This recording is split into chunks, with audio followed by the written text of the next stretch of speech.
I'm Jennifer, 35 years old, standing in my parents' living room as they proudly announce they sold my grandmother's old house for triple the asking price.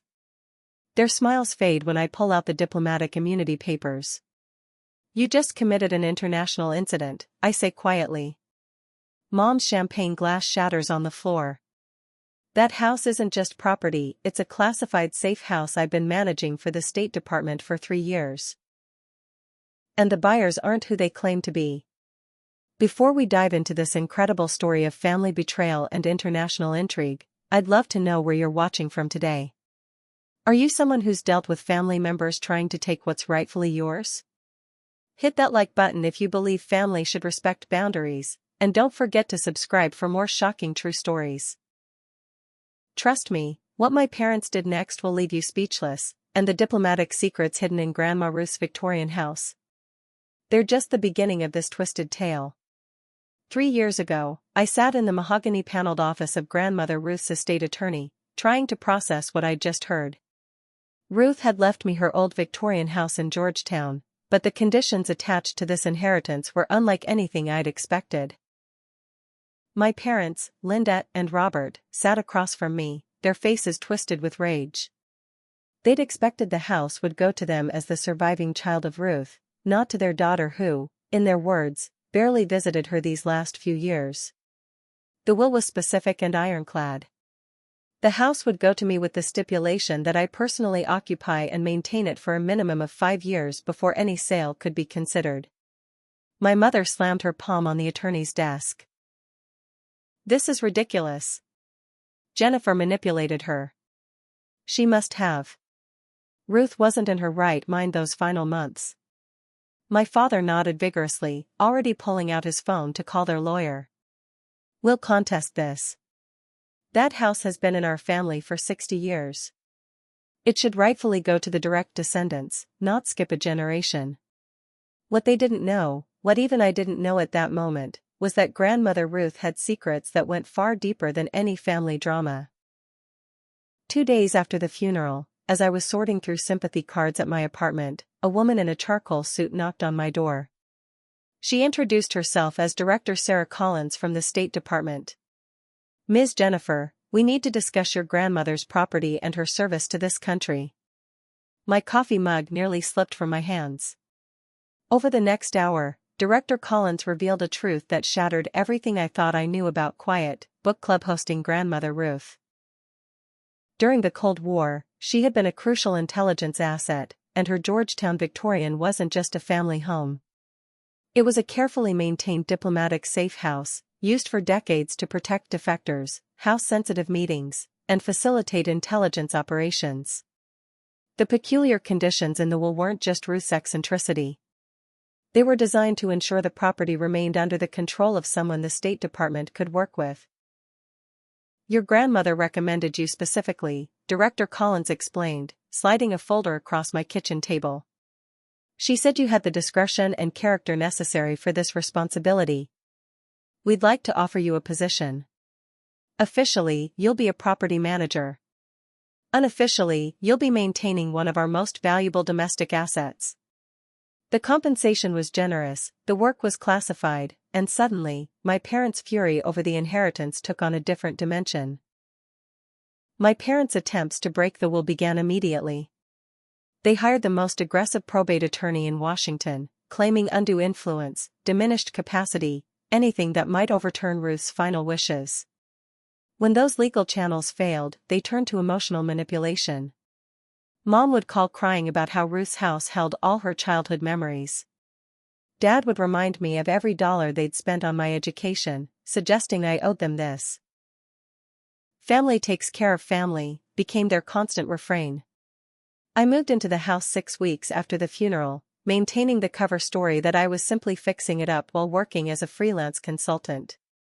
The Victorians' elaborate architecture hid more than just Victorian charm. There were reinforced walls, a sophisticated security system, and a basement that connected to Georgetown's old tunnel system. My official job was to maintain the property and ensure it remained available for State Department use at a moment's notice. My parents, meanwhile, began their campaign to prove I was wasting the inheritance. They started small, driving by the house at odd hours, taking photos through the wrought iron fence. When I traveled for consulting work, which was actually coordinating safe passages for diplomatic personnel in troubled regions, they documented every day I was gone. Mom befriended my elderly neighbors, casually asking about my comings and goings. Such a shame, I heard her tell Mrs. Patterson next door. That beautiful house sitting empty while Jennifer gallivants around the world. My brother Tommy had initially tried to stay neutral, but parents have a way of wearing down their children's resistance. By the 6-month mark, he was firmly in their camp. "You're being selfish," he told me during what was supposed to be a casual lunch. "Mom and Dad could sell that house and secure their retirement. Instead, you're just letting it sit there while you play secret agent or whatever you think you're doing." I wanted to tell him the truth, but classification protocols meant I had to bite my tongue and endure his judgment. The private investigator my parents hired was good, but not good enough to evade the State Department's counter-surveillance. We documented him photographing the house, following me to coffee shops, even attempting to go through my mail.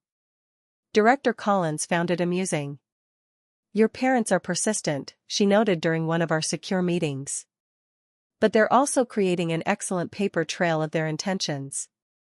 I didn't find it amusing. I found it heartbreaking that my own parents were treating me like a criminal for accepting my grandmother's gift. As months turned into a year, my cover story evolved.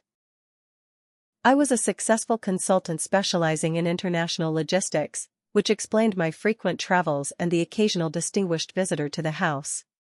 In reality, I was facilitating the movement of diplomatic personnel through dangerous territories, coordinating with foreign assets, and ensuring the Georgetown house remained ready for emergency use. Twice in that first year, I received coded messages that meant clearing out immediately 4 house guests who would arrive with their own security details. My parents' bitterness calcified into something darker. They began spreading stories throughout our extended family about my selfishness, my disrespect for their wishes, how I was probably involved in something shady. Why else would she be so secretive? Mom would say at family gatherings I stopped attending. They painted a picture of an ungrateful daughter hoarding family wealth while her parents struggled. The fact that my parents lived in a 5-bedroom house in Bethesda and drove matching Mercedes didn't factor into their narrative of hardship. 6 months ago, the situation escalated dramatically. I returned from a 2-week assignment in Prague to find official notices plastered on my front door. The city had received multiple complaints about property neglect, structural concerns, and potential code violations. The complainants were anonymous, but the handwriting on the forms I later obtained through a Freedom of Information request matched my mother's distinctive loops and swirls. My parents had graduated from emotional manipulation to official harassment. Each complaint required careful handling. I couldn't simply have the State Department make them disappear without raising suspicions, so I had to go through the proper channels, scheduling inspections that I knew would find nothing wrong. The house was maintained to exacting government standards, but every inspection meant time away from my real work and potential exposure of the property's true purpose. The inspector who came for the 3rd visit pulled me aside. "Ma'am, I don't know who's filing these complaints, but this is one of the best maintained historical properties I've seen. Someone seems to have it out for you." My sister-in-law Melissa had always been the quiet one at family gatherings, but one evening she called me from her car, whispering like a spy in a bad movie. "Jennifer, I need to warn you about something. Tommy and your parents have been meeting every Sunday while you've been traveling. They're planning something big." She went on to describe how they'd been documenting what they called evidence of abandonment. Every trip I took, every day the house appeared unoccupied, every delivery left on the porch for more than a few hours was photographed and catalogued. The scope of their operation stunned me. They had created a timeline showing I'd been absent from the property for more than 200 days in the past year. They'd collected statements from neighbors about the lack of regular activity. Mrs. Patterson, who I'd thought was a friend, had signed an affidavit stating she rarely saw me and was concerned about the property's upkeep. The elderly man across the street, Mr. Chen, had noted the suspicious visitors who occasionally stayed at the house. Of course, these were diplomatic personnel in need of safe harbor, but to uninformed neighbors, they seemed like evidence of something illicit. Tommy's role in the betrayal cut deepest. My brother, who I'd protected from bullies in elementary school, who'd cried on my shoulder when his first girlfriend broke up with him, was now actively forging documents. Melissa showed me photos she'd secretly taken of him practicing my signature, comparing it against old birthday cards and documents. He's gotten good at it, she admitted. I'm so sorry, Jennifer. I tried to talk him out of it, but he says your parents deserve that house more than you do. The forged power of attorney was their masterpiece of deception.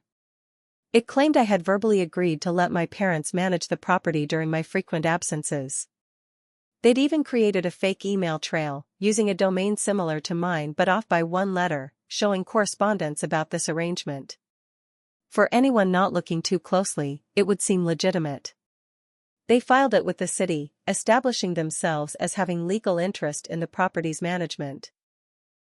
Their first major attack came while I was in Vienna, extracting a diplomat's family from a deteriorating situation. My handler knocked on my hotel room door at 3 a.m. We have a problem at the Georgetown house, she said, showing me security footage on her tablet. My parents and Tommy were at the front door with a locksmith, claiming they needed emergency access due to a reported gas leak. The security team had to intervene carefully, unable to reveal why they were monitoring the property but needing to prevent the breach. I watched from 6,000 miles away as my parents argued with the security officer who'd appeared, seemingly from nowhere, to check on the gas leak that didn't exist. The officer, maintaining his cover as a concerned neighbor, managed to send them away, but the attempt had been logged. My parents had crossed from nuisance to potential security threat. Director Collins was not pleased. Your family is becoming a liability, she told me during a secure call. We may need to consider alternative arrangements for the property. The extended family chose sides quickly. Most believed my parents' version of events, especially after they started their campaign about my mental state. She's become paranoid, Mom told anyone who would listen. Thinks everyone is out to get her. Won't even come to family dinners anymore. That house has made her crazy. They suggested I might be having a breakdown from the stress of managing such a large property alone. Some relatives called to offer help, but their help consisted of suggesting I sell the house and share the windfall with family. My cousin Dana, a successful real estate agent in the Georgetown area, reached out with what seemed like genuine concern. Jenny, honey, I hear you're struggling with that big old house. Why don't you let me help? I could come by, assess what needs to be done, maybe recommend some contractors? Her offer seemed kind, but something in her tone raised alarms. I politely declined, but she persisted, stopping by uninvited several times when she knew I'd be home. What I discovered through careful observation was that Dana wasn't acting out of cousinly concern. She'd been promised a substantial commission by my parents if she could help facilitate a sale. She used her real estate access to pull property records, tax assessments, and comparable sales. During her friendly visits, she took photos with her phone, documenting rooms when she thought I wasn't looking. Her assessment of the house's value, which she casually mentioned could be at least $3 million in this market, only fueled my parents' determination. I began maintaining meticulous records of every interaction, every trespass, every forged document. The hidden cameras I installed, with State Department approval for security purposes, captured multiple instances of my parents attempting to enter the property. They tried everything from claiming they'd left valuable items inside to showing up with fake utility workers. Each attempt was more brazen than the last, and each one was carefully documented in my growing file of evidence. The toll on my mental health was real, even if not in the way my parents described to others. The constant vigilance, the inability to trust family, the need to maintain my cover while defending against their attacks, it wore on me. I found myself checking security feeds obsessively, installing additional locks, varying my routines to avoid their surveillance. The irony wasn't lost on me that their false claims about my paranoia were creating actual hypervigilance. My handler noticed the strain during a routine debrief. "This isn't sustainable," she said bluntly. "Your family situation is compromising your effectiveness. Maybe it's time to tell them the truth about the house." But we both knew that wasn't possible. My parents had proven they couldn't be trusted with mundane family matters, and revealing classified information to them would be catastrophic. They'd either refuse to believe it or worse, try to exploit it somehow. 3 months ago, I received orders for an extended mission to Eastern Europe. A diplomatic situation had deteriorated rapidly, and my specific skills in extraction and safe passage coordination were needed. The assignment would keep me away for at least 6 weeks, possibly longer. It was exactly the opportunity my parents had been waiting for. While I prepared for a complex operation that could save lives, they prepared to steal my inheritance. Tommy's forgery skills had improved dramatically since Melissa's warning. He'd managed to create near-perfect copies of my signature on a complete set of sales documents. The power of attorney they'd filed with the city gave them just enough perceived authority to list the property. They moved fast, knowing they had a limited window while I was abroad. Within days of my departure, they had Dana list the house at significantly below market value to ensure a quick sale. The listing was carefully crafted to avoid triggering alerts from the State Department's monitoring systems. They marketed it as a private, off-market opportunity for cash buyers only. No open houses, no public listings, just word of mouth through Dana's network of high-end clients. The strategy was clever and would have worked if the buyers who emerged weren't exactly who the State Department had been watching for years.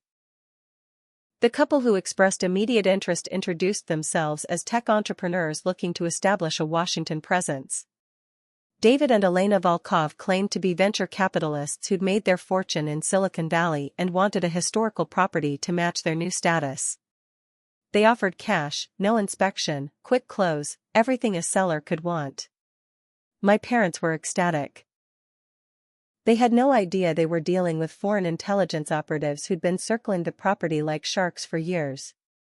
The Volkovs played their role perfectly. They gushed about the architecture, talked about preserving the historical character, and most importantly, they didn't ask too many questions. They met my parents for dinner at an exclusive Georgetown restaurant, wine flowed freely, and by the end of the evening, my father was convinced he'd not only made a brilliant deal but also new friends. "Such cultured people," he told Dana afterward. "They really appreciate what the house represents." What the house represented to the Volkovs was entirely different from my father's imagination. They knew exactly what that property was, had likely knew about Ruth's role before I did, and had been waiting for an opportunity to acquire one of the State Department's most valuable safe houses. My parents' greed and deception had handed them that opportunity on a silver platter. The cash offer they made was so generous that my parents didn't question why anyone would pay so much without proper inspections. The sale process moved at breakneck speed. Judge Crawford, one of my father's golf buddies and a regular at their country club, expedited the paperwork through the system. He'd been told a sob story about a daughter abandoning family property, elderly parents trying to salvage their retirement, the usual narrative my parents had perfected. A few expensive dinners and promises of future favor exchanges, and suddenly, the typical weeks-long process was compressed into days. While my parents celebrated at the country club, I was in a safe house outside Bucharest, coordinating the extraction of a diplomat's family from an increasingly hostile situation. The mission required total focus. One mistake could cost lives. But even in the middle of this critical operation, my handler received an encrypted message that made her face go white. She pulled me aside between planning sessions. "Jennifer, we have a serious problem. Your parents have sold the Georgetown property to known foreign agents." The next 48 hours blurred together in a haze of mission completion and crisis management. I had to maintain operational security while finishing the extraction, even as I knew my entire cover was potentially blown. The State Department moved quickly but quietly. They couldn't simply void the sale without revealing the property's true nature, but they also couldn't allow foreign intelligence services to take possession of a safe house that had been operational for over 60 years. The sophistication of the buyer's approach became clear as intelligence analysts reviewed the situation. The Volkovs had been monitoring my family for over a year, waiting for an opportunity. They'd likely encouraged the escalation through third parties, maybe even planted the idea of selling the house in my parents' minds through carefully orchestrated social interactions. Every casual conversation at the country club, every sympathetic ear to my parents' complaints about their ungrateful daughter, had been part of a long-term intelligence operation. Tommy's suspicions were finally aroused when the buyers insisted on an all-cash transaction with no financing contingencies. Even in his greed-fueled haze, something felt off about people who could produce $3 million in cash with 48 hours' notice. He mentioned his concerns to my parents, but they were too intoxicated by their success to listen. "Don't ruin this for us," my mother snapped. "We're finally getting what we deserve." What they deserved and what they were about to get were two very different things. The Volkovs had already begun surveillance of the property, noting security features and access points. They'd hired contractors to start work immediately after closing, contractors who were almost certainly intelligence assets themselves. The plans they'd filed with the city for renovations would have gutted the safe house's security infrastructure while installing their own surveillance equipment. My emergency extraction from the mission came with a cost. The diplomat's family made it to safety, but my sudden departure raised questions among international partners.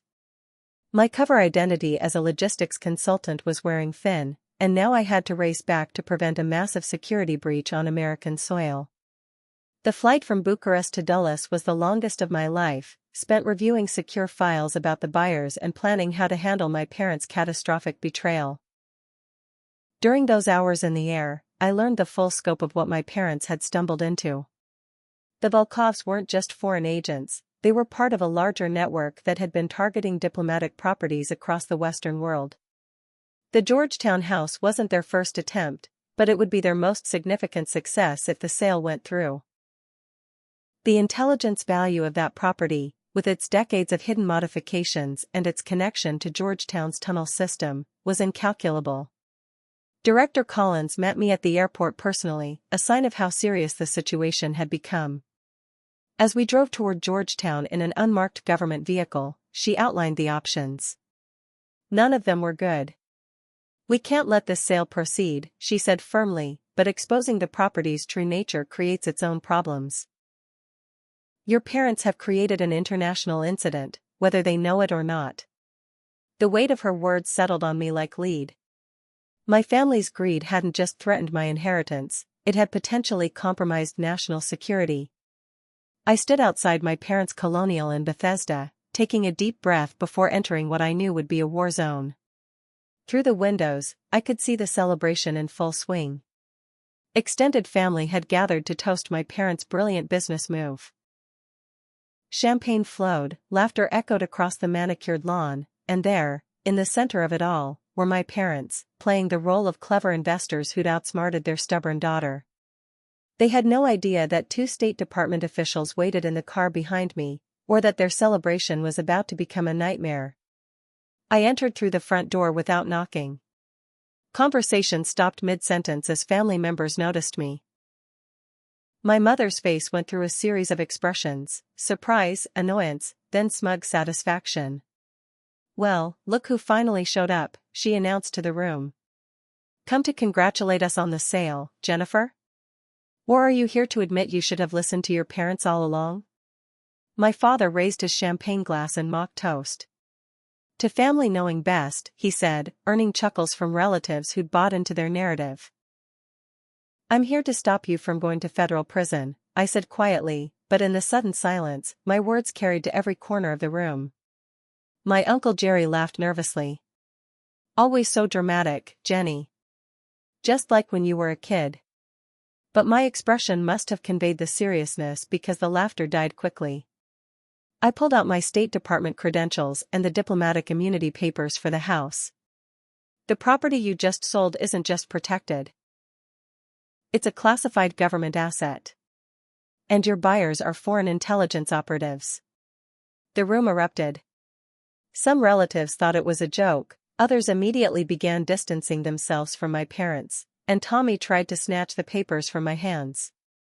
"This is fake," he insisted. "You're making this up to stop the sale.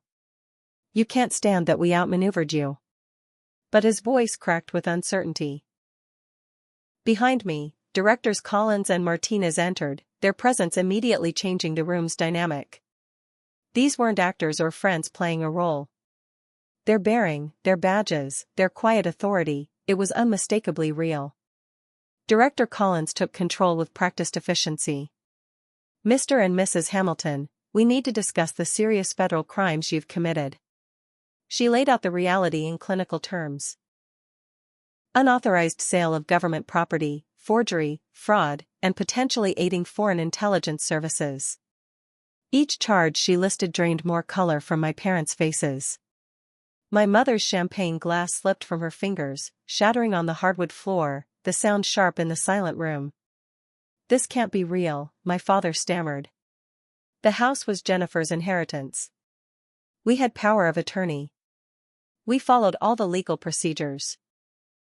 Director Martinez opened a tablet, showing them surveillance footage of their meetings with the Volkovs.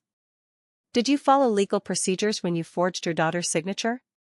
When you filed false documents with the city? When you accepted cash from foreign nationals without proper documentation?" The footage showed Tommy practicing my signature, my parents meeting with the buyers, money changing hands in a parking garage. The revelation about the buyers hit my parents like a physical blow.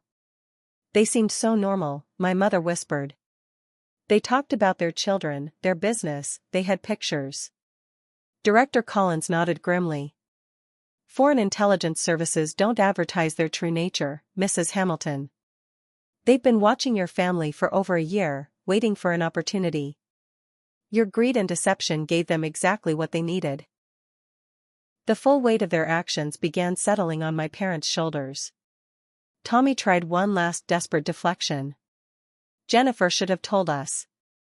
If we'd known the house was government property, we never would have." But Director Martinez cut him off.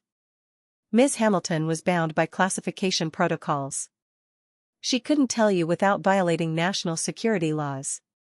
You, on the other hand, chose to forge documents and steal property that wasn't yours. The classification of that property is irrelevant to your crimes."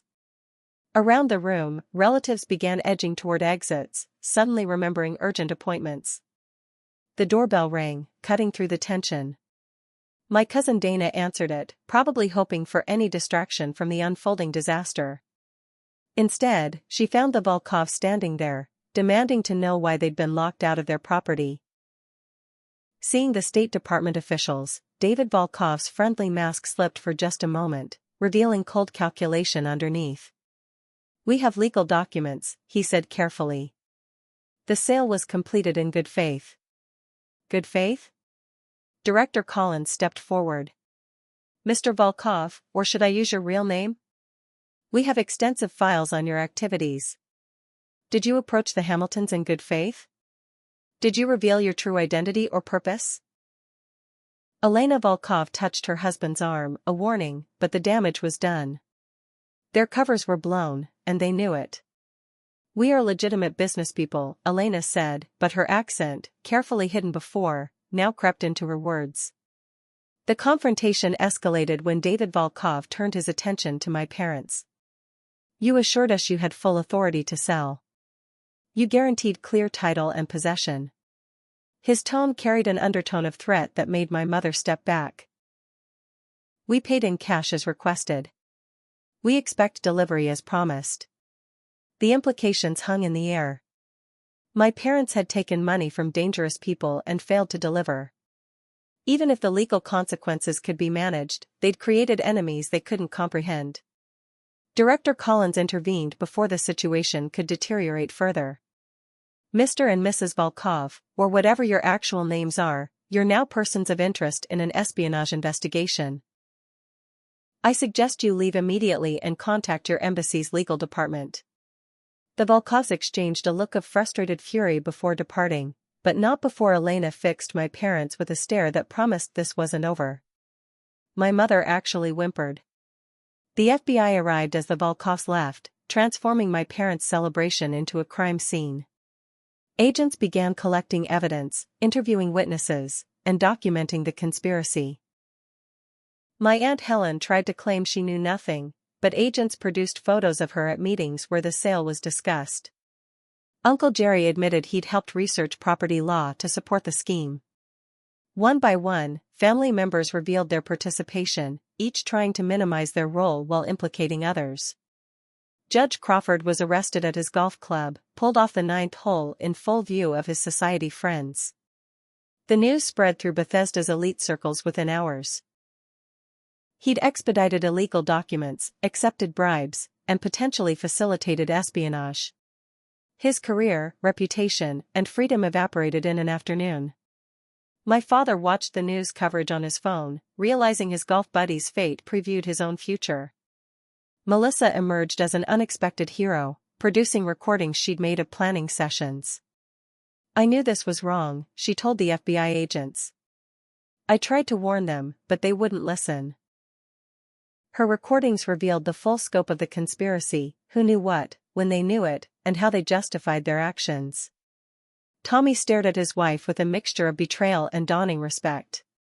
She protected herself and their children by documenting everything. My parents' attempt to paint me as the villain crumbled as evidence mounted. Their emails planning the illegal sale, their meetings with forgers, their conspiracy with Judge Crawford, it all painted a picture of calculated greed and deception. But she abandoned the house, my mother kept insisting, as if that justified their crimes. Director Collins showed remarkable patience. Ms. Hamilton was serving her country, often at great personal risk. You were serving only yourselves. As the FBI led my parents away in handcuffs, my mother called out to me. How could you do this to your own parents? The question hung in the air, its irony apparently lost on her. They'd conspired for months to steal from me, painted me as mentally unstable to our entire family, and sold government property to foreign agents. Yet somehow, in her mind, I was the betrayer for not protecting them from the consequences of their actions. I didn't answer. There was nothing left to say. The weeks following my parents' arrest became a masterclass in desperation and deflection. They hired Marcus Thornton, one of Washington's most aggressive defense attorneys, known for turning criminals into victims and prosecutors into villains. His strategy was simple: paint me as a negligent daughter who'd set up her poor, elderly parents by hiding the true nature of the property. The media ate it up. Daughter's secret life destroys family, read one particularly painful headline. My parents had found a way to weaponize public sympathy. Their first salvo came through a carefully orchestrated media campaign. My parents appeared on local morning shows, my mother dabbing at dry eyes while my father held her hand supportively. We just wanted to help our daughter manage a property she clearly couldn't handle, he told a sympathetic host. If she'd been honest with us about her government work, none of this would have happened. They conveniently omitted their forgery, their conspiracy with foreign agents, and the months of harassment they'd subjected me to. Tommy took the betrayal to new levels, creating a social media campaign called Justice for the Hamiltons. He posted selectively edited videos showing me being paranoid and aggressive, footage from family gatherings where I'd tried to set boundaries about the house. One video, viewed over 1 million times, showed me telling my parents to stop asking about the property, edited to remove their preceding threats and manipulations.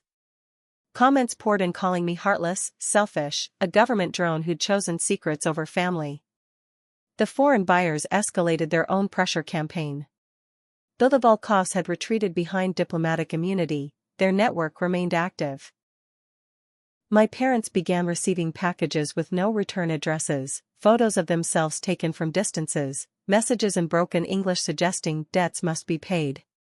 The FBI provided protection, but the psychological warfare took its toll. My mother developed insomnia, jumping at every unexpected sound.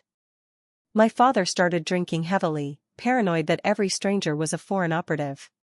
Finally understanding the danger they'd created, my parents begged me to intervene. You work for the government, my mother pleaded during a monitored jail call. Can't you make this go away? Tell them we didn't know. But their own words, captured in Melissa's recordings and their own emails, proved they knew they were committing crimes. They'd simply never imagined consequences this severe. Their privilege had insulated them from reality until now. I made the difficult decision to release the security footage from the house. My handler advised against it, worried about operational security, but the edited versions showing my parents' repeated break-in attempts, their meetings with forgers, their cash exchanges with the Volkovs, shifted public opinion. The narrative of poor, deceived parents crumbled when people saw them actively planning crimes. Tommy's edited videos lost credibility when the full versions revealed his manipulation. The government's investigation expanded, revealing the depth of my parents' corruption. They'd been skimming from my grandmother's estate for years, using their position as executors to redirect funds meant for charity. The house sale was just their biggest score. Dad's business dealings showed patterns of fraud, tax evasion, and bribery. Mom's charity work included embezzling donations meant for underprivileged children. The image of respectable Bethesda Society members disintegrated as investigators followed the money trails. Cousin Dana broke under interrogation, admitting she'd known about the property's special status from overheard conversations but proceeded anyway for the massive commission. She revealed that my parents had promised her $250,000 from the sale proceeds. Her real estate license was revoked, her business destroyed, and she faced her own federal charges. The family network that had enabled my parents' crimes began turning on each other as prosecutors offered deals for cooperation. Judge Crawford's situation grew even worse as investigators uncovered years of corruption. My parents weren't his first crime, they were simply the one that exposed his network of bribery and influence peddling. He'd expedited illegal sales, fixed court cases, and accepted bribes from multiple sources. His cooperation with prosecutors, aimed at reducing his sentence, provided detailed evidence of my parents' premeditation and conspiracy. Every favor they'd called in left a trail. The foreign intelligence angle exploded when the Volkovs network made a critical mistake. They attempted to infiltrate another diplomatic property in San Francisco using similar tactics. This time, authorities were ready. The arrests led to rolled-up operations across the country, exposing a years-long campaign to acquire strategic properties. My parents' greed hadn't just compromised one safe house, they'd nearly given foreign operatives a foothold in America's intelligence infrastructure. Director Collins called me in for a difficult conversation. "Your family's actions have created an international incident," she said bluntly. 3 allied nations are reconsidering intelligence sharing agreements because of this security breach. Your parents didn't just betray you, they've damaged American diplomatic relationships. The weight of their actions extended far beyond our family drama, affecting national security in ways they'd never comprehended. My brother's wife, Melissa, filed for divorce, taking their children and her recordings with her. She'd seen Tommy forge my signature, lie to federal agents, and choose his parents over his own family's safety. "I can't trust him," she told me during one of our conversations. "If he could do this to his own sister, what else is he capable of?" Her decision to document everything hadn't just protected her legally, it had shown her who she'd married. The domestic threats from foreign operatives escalated. My parents' house in Bethesda was vandalized with messages in Cyrillic script. Their cars were sabotaged, dead animals left on their doorstep, and someone poisoned their prized garden. The FBI moved them to protective custody, but the message was clear: they'd taken money from dangerous people and failed to deliver. The comfortable life they'd built on deception and privilege was gone forever. Through it all, my parents maintained their victim narrative, at least publicly. But in private moments, captured on jail recordings, the truth emerged. "We should have been more careful," my father admitted to my mother. "Not about taking the house," he clarified quickly, "but about who we sold it to." They still didn't understand that their crime wasn't just poor judgment in buyers but the entire conspiracy to steal what wasn't theirs. Their moral compass was so broken they couldn't see true north. The federal courthouse in downtown Washington became the stage for my family's final act of self-destruction. The prosecution had built an airtight case: conspiracy to defraud the government, forgery, attempting to sell classified property, and facilitating foreign intelligence operations. My parents, who'd entered the legal system confident in their narrative of victimhood, sat pale and shrunken as prosecutor after prosecutor laid out the evidence.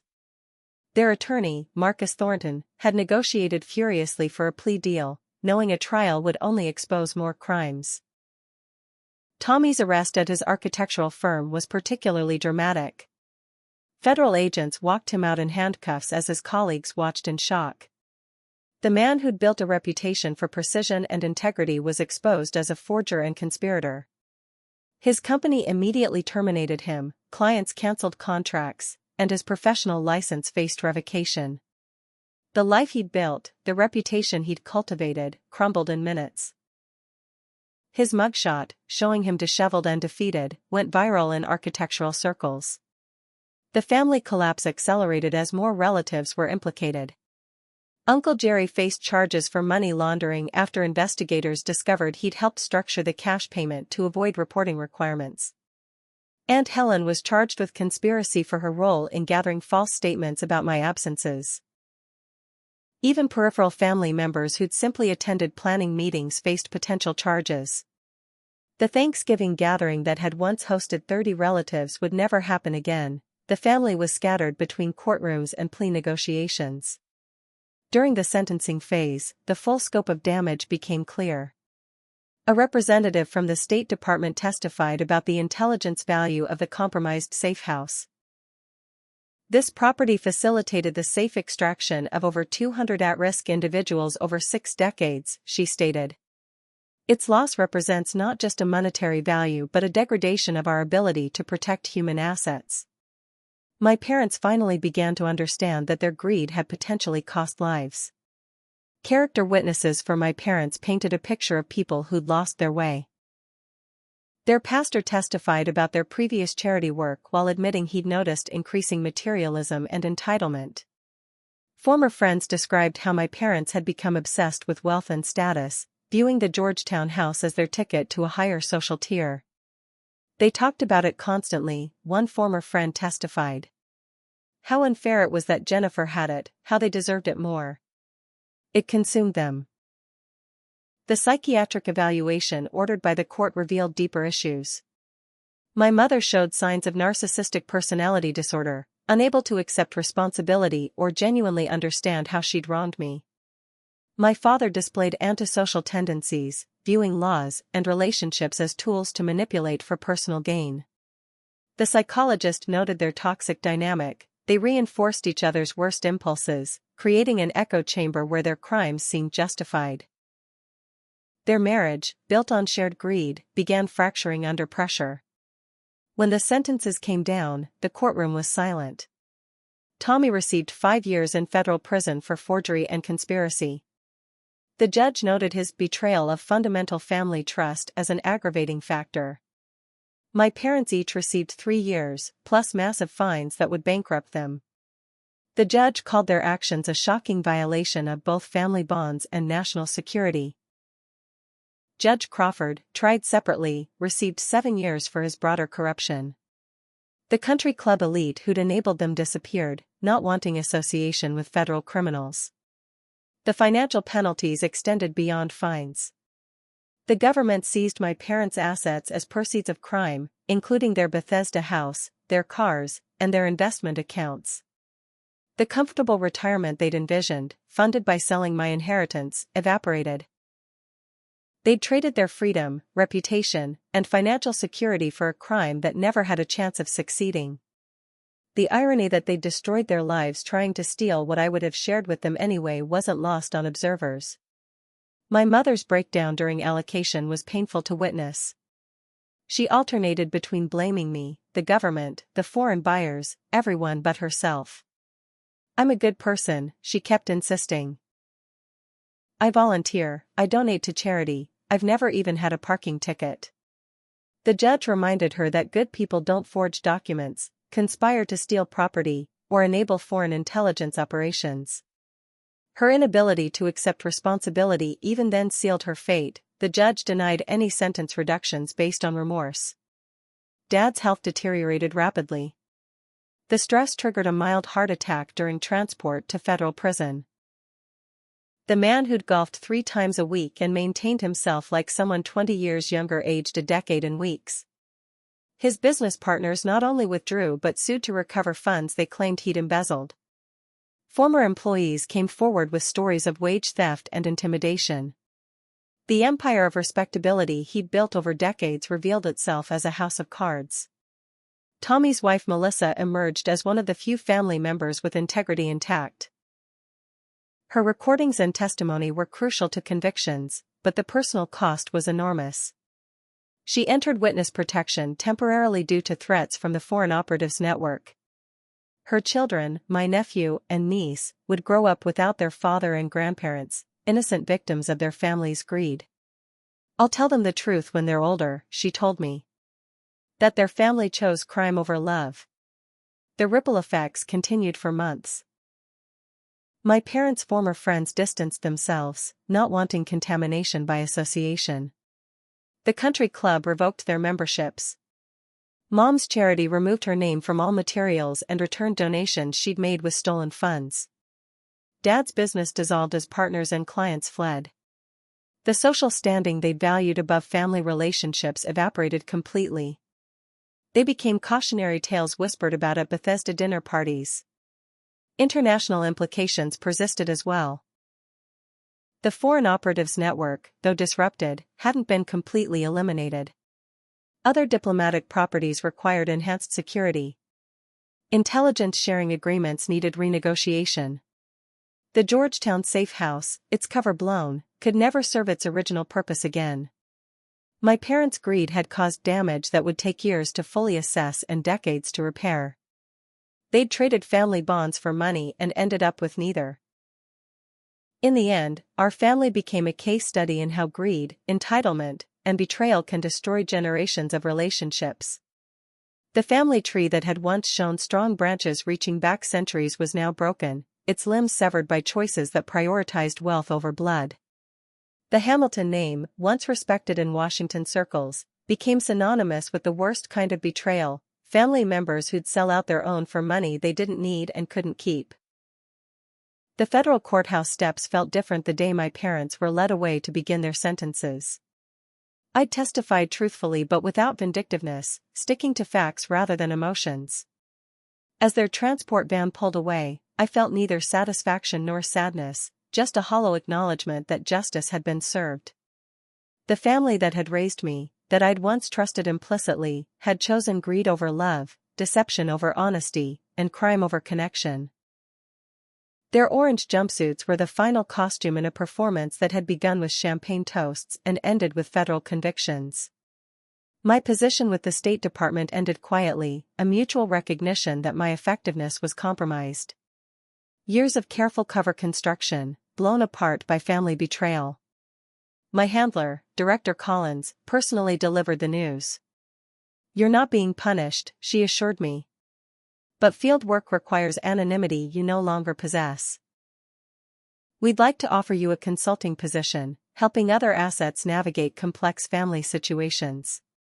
I accepted, understanding that my parents' actions had redirected my entire career trajectory. Unexpected support came from corners I'd never anticipated. Melissa, now building a new life with her children, became one of my closest friends. We bonded over the unique pain of family betrayal, the specific grief of watching loved ones choose crime over connection. "At least we know who we can trust now," she said during one of our coffee meetings. Her strength in protecting her children while testifying against their father inspired me. She'd chosen integrity over comfort, truth over family mythology. Some cousins reached out with genuine apologies and attempts at reconciliation.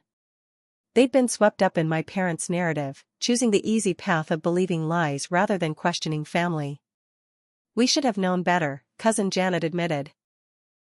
"Your parents were always manipulative, always playing games with family dynamics. We just never thought they'd go this far." Not all relationships could be salvaged, but those that survived were stronger for being tested. The Georgetown house's transformation into a museum brought unexpected healing. The State Department, unable to use it operationally, converted it into a historical site honoring Cold War intelligence efforts. I was appointed civilian curator, a role that let me honor Grandmother Ruth's true legacy while educating others. The opening ceremony revealed just how many lives that house had saved: diplomats, defectors, whistleblowers, and their families who'd found safety within its walls. Ruth's portrait now hangs in the entrance, acknowledging her service. Working on the museum, I discovered more about Ruth's incredible life. Her journals, declassified after review, revealed a woman who'd balanced the mundane with the monumental. Between entries about garden club meetings were coded references to extraction operations. Her cookie recipes sat next to intelligence assessments. She'd lived multiple lives simultaneously, maintaining perfect cover while serving her country. I understood why she'd chosen me. She'd seen someone who could handle complexity and keep secrets. The museum attracted unexpected visitors. Former intelligence officers shared stories about operations the house had facilitated. Families of people Ruth had helped save came to pay respects. One elderly man from Prague wept at the entrance. "This house gave my family freedom," he explained. His parents had been dissidents, extracted through diplomatic channels and hidden here while new identities were arranged. My parents had tried to sell not just property but a legacy of liberation and hope. Love came unexpectedly through Marcus Chen, a security consultant hired to design the museum's protective systems. He understood the complexity of family betrayal, having lost his own brother to espionage charges. Our first date involved comparing surveillance detection routes, hardly romantic by conventional standards, but perfect for two people who'd learned that trust was earned through actions, not words. He never questioned my past, never judged the choices I'd made, simply accepted the complicated reality of who I'd become. The irony of finding happiness in the wake of family destruction wasn't lost on me. As my parents served their sentences, I built a life filled with chosen family, meaningful work, and genuine connection. The inheritance they'd tried to steal had transformed into something greater, a monument to service, sacrifice, and the people who risk everything for others' freedom. Ruth's house had become what she'd always intended, a beacon of hope rather than a commodity to be traded. Letters from prison arrived sporadically. My mother's rambled about the injustice of her situation, how a good mother didn't deserve such treatment. My father's were shorter, focused on practical matters like asset protection and potential appeals. Neither showed genuine remorse or understanding of their crime's impact. Tommy's letters I returned unopened, some betrayals cut too deep for words to heal. Their inability to accept responsibility even from prison cells confirmed I'd made the right choice in pursuing justice. The consulting work proved fulfilling in unexpected ways. I helped other intelligence assets navigate complex family dynamics, sharing hard-won wisdom about maintaining cover while managing relationships. One young officer, struggling with her own family's financial pressures, told me my story helped her establish boundaries. "Knowing someone else survived family betrayal and built something meaningful after, it gives me hope," she said. My parents' crime had inadvertently created a resource for others facing similar challenges. Publishing my anonymous blog about family betrayal and intelligence work attracted a surprising readership. People from all walks of life related to the themes of choosing duty over family pressure, maintaining integrity despite personal cost, and finding peace after betrayal. The comments section became a support group for those whose families had crossed ethical lines. We were united by the unique grief of losing family not to death but to their own choices. The Volkov's network eventually faced justice through international cooperation. Their attempts to infiltrate diplomatic properties across NATO countries led to coordinated arrests and intelligence coups. The Georgetown incident, as it became known in intelligence circles, served as a wake-up call about the vulnerability of domestic assets to family compromise. New protocols were established, including better family vetting and support systems for assets facing personal pressures. My parents' greed had inadvertently strengthened international intelligence cooperation. Standing in the museum on the 5th anniversary of its opening, I watched school children learn about the Cold War through interactive exhibits. Their guide explained how ordinary-seeming houses had served extraordinary purposes, how people like Ruth had risked everything to protect others. One student asked if the family who'd tried to sell the house ever understood its importance. Sometimes, I answered, stepping forward, people get so focused on what they want that they can't see what really matters. The guide recognized me and invited me to share my perspective.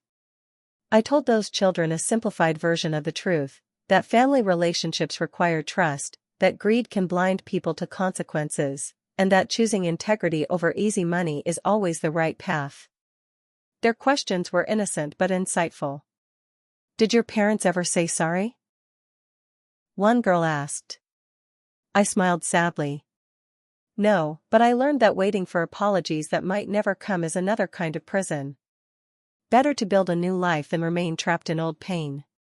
As the tour moved on, I remained in Ruth's former living room, now filled with exhibits instead of furniture. The walls that had hidden secrets now displayed them proudly. The rooms that had sheltered the desperate now welcomed the curious. My parents had tried to reduce this legacy to a real estate transaction. Instead, their betrayal had transformed it into something eternal, a monument to service, sacrifice, and the triumph of duty over greed. Ruth would have approved. The final letter from my parents came through their attorney. They were seeking early release, claiming health issues and reformed character. They wanted my support for their parole applications. I read their statements, still deflecting blame, still positioning themselves as victims of circumstance rather than architects of conspiracy. I declined to support their release but also didn't oppose it. They were strangers now, people who shared my DNA but not my values. Their freedom or continued incarceration wouldn't change that fundamental disconnect. Looking back, I sometimes wonder if things could have been different. If I'd been allowed to tell them the truth about the house from the beginning, would they have respected its purpose? But their behavior suggested otherwise. They'd shown themselves willing to lie, steal, and betray for money. The classification of the property was just an obstacle they'd have worked harder to overcome. Their moral failure wasn't about information but about character. They'd chosen to be people who valued wealth over family, status over integrity. My new life isn't the one I'd planned, but it's authentic in ways the old one never was. I wake up each morning knowing exactly who I can trust, what work matters, and why Ruth chose me. The family I built through choice rather than birth understands loyalty, service, and sacrifice. We protect each other not through blood obligation but through proven trust. My parents' betrayal had taught me the difference between relatives and family. They'd given me life but taught me, through their negative example, how to live it with integrity. Isn't it strange how the worst betrayals can lead to the greatest freedoms? My parents thought they were stealing my inheritance, but they actually freed me from the obligations of toxic family loyalty. Their actions had revealed who they really were, saving me years of doubt and manipulation. In trying to destroy my life, they'd inadvertently helped me build a better one. The house they'd coveted stands as a testament to service over selfishness, duty over greed, and the power of choosing integrity even when family chooses crime. What would you do if your family tried to steal your inheritance and ended up committing international espionage? Have you ever had to choose between family loyalty and doing what's right? I'd love to hear your thoughts in the comments below. If this story resonated with you, please hit that like button and subscribe for more real-life tales of family betrayal and triumph. Share this with someone who needs to hear that choosing integrity over family pressure is not just okay, but sometimes necessary. Thank you for joining me on this journey, and remember, true family is defined by actions, not blood. Sometimes the best revenge against those who betray you is simply building a life they could never understand or appreciate. Stay strong, stay true, and never let anyone, family or otherwise, compromise your values for their gain.